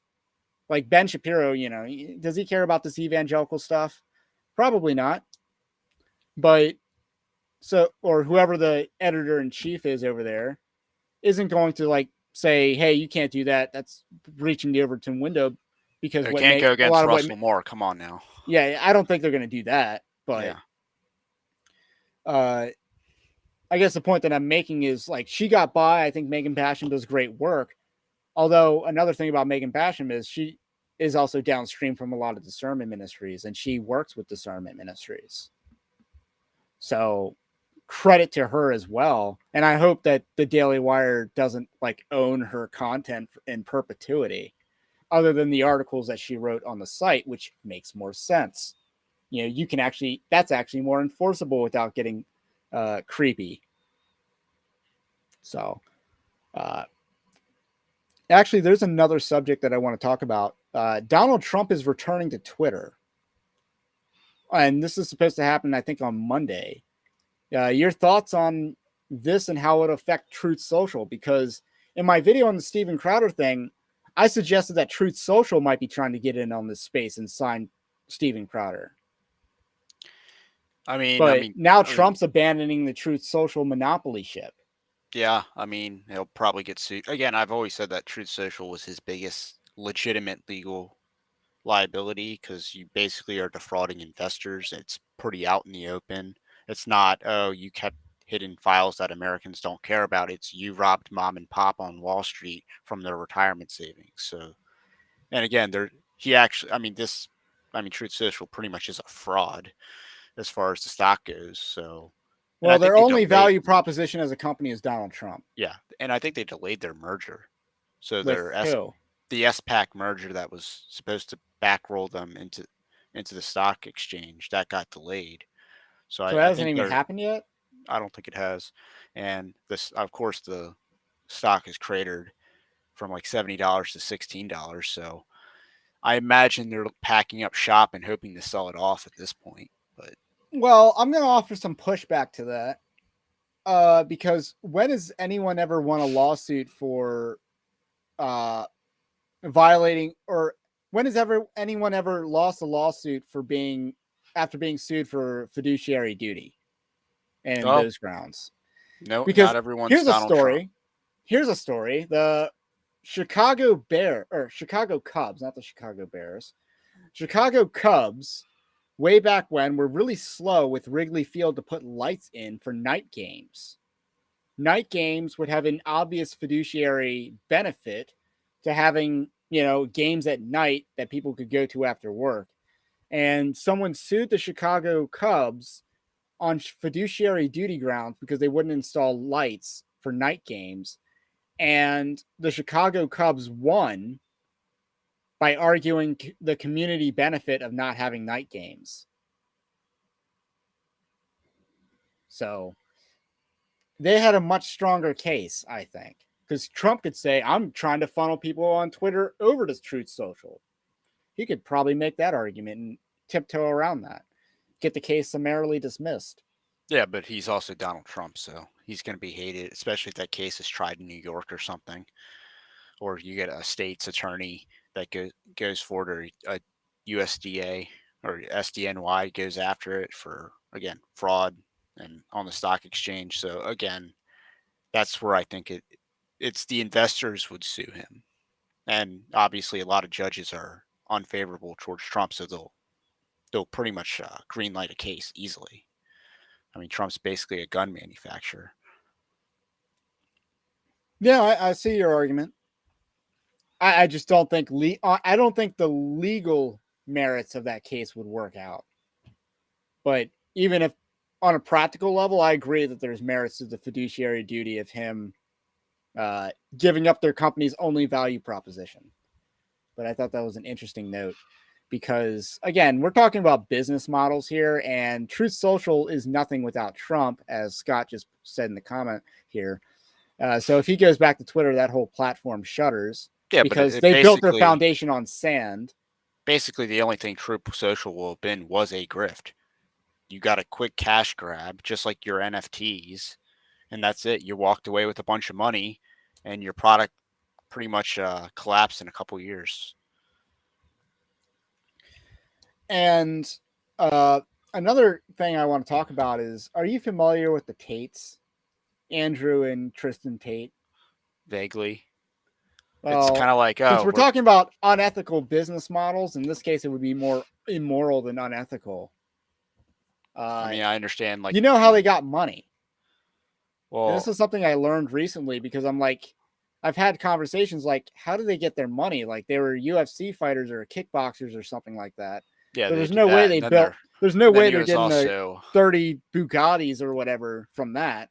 Well, cam girls. Yeah, exactly. So they use pornography to get their money, and then Andrew and Tristan Tate became like international role models for. They were misguided youth. They were in the manosphere. Yeah. So when you're talking about, all these people who have risen high and prominent, and they did so with unethical, or in his case, immoral business models. And I think there's something of value to, building on stone, even if it takes a little bit longer, and remaining uncompromised. And that's the goal here. Even though, again, we rely on Google a lot for search engine optimization, for YouTube ad revenue, which is kind of a joke. And then for Google AdSense, which I'm not sure if is a joke or not, but it's better than Word Ads, which is a different company's. So, I try to give as much inside baseball as I can, just, for people out there trying to do their own platform or whatever. But what we did was try to build as independent of big tech as possible. And it's interesting to see that Crowder's trying to do it, or at least go independent on his own and build his own network, which might probably look like locals. Oh, the problem he's going to have is his head. If he has like 25 people, that's a waste. I mean, Tim Pool's independent. He's doing it on his own, but, it's probably a small crew under 10 people. Crowder has the problem of the head count. So even though he can charge a premium, you're still 25 employees in a business that doesn't actually necessitate 25 people. Because I guess he does clickbait articles. Who, Crowder? Yeah, because he has the like Hannity.com. Yeah, like a Louder with Crowder website. Obviously, I think he probably has like people that fulfill the orders, but I mean, he contracts, and he has writers for comedy sketches, which is kind of a joke. But I mean, his headcount is inefficient towards any operation. So if you were to go on his own, it's a more expensive enterprise, but I think he can succeed. So, and I certainly don't wish him any ill, especially if he's going to come out more red-pilled from this experience. What I don't want to see is the largest YouTube Christian or conservative YouTuber to be completely soft. That's what I'd least like to see. So, anyway, I should share one last screen. And that is, if you want to support Evangelical Dark Web, we don't have Mug Club, but we do have our own Patreon-like system over at over at evangelicaldarkweb.org/join. This is linked in the description below. And we have tiers, and we got an upcoming book release. More on that to come, on a book called Winning Not Winsome. and it's going to be the anti-Big Eva book. So we're going to do that this year. That's pretty exciting. We're probably also going to live stream the SBC and hopefully the PCAGA as well. That'd be pretty awesome to do both. And otherwise, like the video on your way out. Subscribe to the channel if you are new. And let me know what you think about what I think in the comments section below. Have a blessed day, and we will catch you on the next one.